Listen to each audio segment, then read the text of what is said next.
More now on the Biden administration's decision to suspend some weapons deliveries to Israel to pressure it against a large-scale invasion of the Gazan city of Rafah. Nick Schifrin is back here in studio now. And Nick, as you've been reporting, President Biden wants the Netanyahu government to do more to limit civilian deaths in Rafah, where more than 1 million people are now sheltering. Nick? Amna, the decision pauses the delivery of 3,500 bombs, about half of them 2,000-pound bombs, that the U.S. believes have caused the most civilian casualties in Gaza. President Biden also warned that more weapons deliveries could be paused if Israel launches that full invasion of Rafah. So, will the decision have the desired effect? For that, we get two views. Ambassador Dennis Ross played leading roles in the Middle East peace process for more than 12 years. He is now a counselor and a distinguished fellow at the Washington Institute for Near East Policy, a Washington think tank. And Tom Malinowski was Assistant Secretary of State for Democracy, Human Rights, and Labor during the Obama administration and is a former member of Congress. He's now a non-resident senior fellow at the McCain Institute. Thanks very much to both of you. Welcome back to the NewsHour. Ambassador Ross, let me start with you.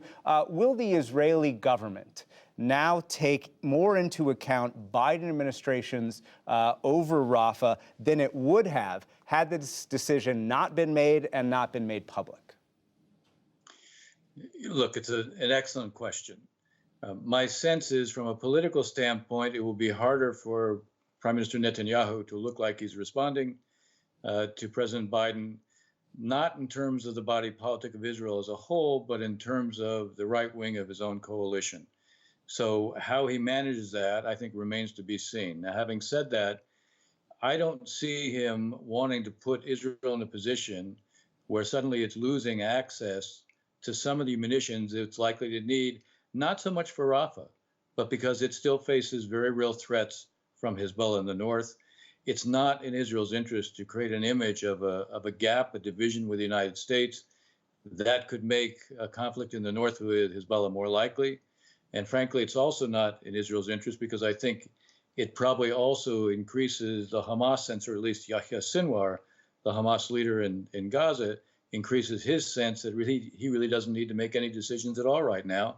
He's going to play upon the divisions between the United States and Israel. So I think both Israel and the United States have an interest in finding a way to change that image that there's a division.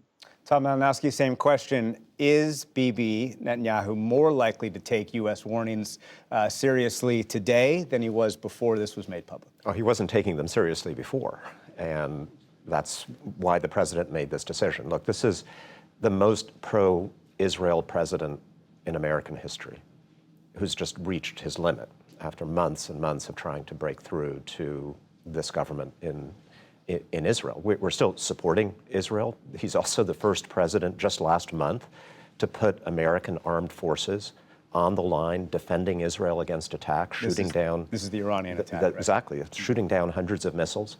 He'd do it again tomorrow if he had to. He's just decided something that I think should be non-controversial, that we shouldn't be arming a foreign country to do something that the United States thinks should not be done. Dennis Ross, take on that last point. Should the United States be arming a country, Israel in this case, to do something that it doesn't want done, namely the invasion of Rafah? It's pretty hard to quarrel with that because the fact is Israel has its set of interests, but so do we. And if we think they're doing something that is wrong or crosses the line or in fact is counterproductive, which is the real reason that the president has adopted the position he has. Yes, there's a moral dimension to this, but he actually thinks this is self-defeating if Israel goes into Rafah on the ground. Now, having said that again, the administration's position is actually not different from Israel's, that Hamas should not be in control not only of Gaza, but they shouldn't be in control of Rafah. There ought to be a way for the administration and Israel to reach an understanding on what is a way to deal with the Hamas presence in Rafah without putting at risk 1.3 million people who are crammed into a very small area. Well, that is certainly what the U.S. wants. Netanyahu has said, at least publicly, that he needs to go into Rafah. The impact on the hostage negotiations is the real divide here. Israel has accused President Biden essentially of relieving pressure on Sinwar, as Ambassador Ross said. John Kirby made the opposite case, that an invasion of Rafah would actually hurt Israel in the negotiations. Tom Malinowski, what do you think? Well, I agree with John Kirby, but also I think that for Prime Minister Netanyahu to make that argument doesn't make a lot of sense to me, because it was Prime Minister Netanyahu who said repeatedly over the last several days that he would go into Rafah whether there's a hostage deal or not. He took away his own leverage by making those statements and put the United States and our allies in the region and our other allies in the region in the difficult position of trying to convince Hamas, you have to give up the hostages anyway, and we will somehow try to restrain the Israelis from doing this. So I don't think he can have it both ways.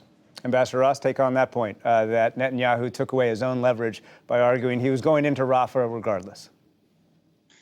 Yeah, I think it was a mistake for him to say that. I think he was saying it because he was trying to appease his ministers on the far right, meaning Ministers Smotrich and Ben-Gvir. The most important leverage Israel has with Sinwar, and again, Sinwar, I think, is different than the political leadership of Hamas. The key to, I think, putting pressure under him is him feeling that there's a noose that's tightening around his neck. But from that standpoint, the threat of going into Rafah is far more impressive than actually doing it, number one. Number two, if you were saying we won't go into Rafah if there's a hostage release, that too increases the leverage. I am concerned that if it looks like we're doing everything we can to prevent a threat against Rafah, that gives Sinwar a certain degree of comfort. So I think there's a great value in the U.S. and the Israelis reaching an agreement on A, we share the same strategic objective as it relates to Hamas in Gaza, in Rafah and Gaza more generally. But B, we've reached an understanding about how to contend with, how to remove Hamas from Rafah. I think that is something that can be achievable. I do think the issue with Netanyahu relates much more to the politics of his coalition than to the reality of what it will take to succeed in Rafah and to do it in a way that is consistent with what the U.S. can live with. Well, when it comes to the politics of the coalition, we've got a few graphics to show here. We've got a tweet from a member of the coalition who is National Security Minister Itamar Ben-Gvir right there in response to the decision, tweeting, "Hamas loves Biden." And a Jerusalem Post editorial, there you go, "Betrayal of allies." So Tom Malinowski, in the minute we have left, is some of the responses, especially within Netanyahu's coalition, is that posturing or is that genuine anger ahead of Israeli Independence Day, and does it matter? I think they're amping up the drama. I think they're hoping to affect the American political debate on this, hoping that somehow they can go around Biden and have others pressure the administration to change course, which won't work. Those statements, particularly from ministers who, have been convicted by Israeli courts of support for terrorism themselves, are not going to have a lot of impact on the Biden administration's calculus, nor should they.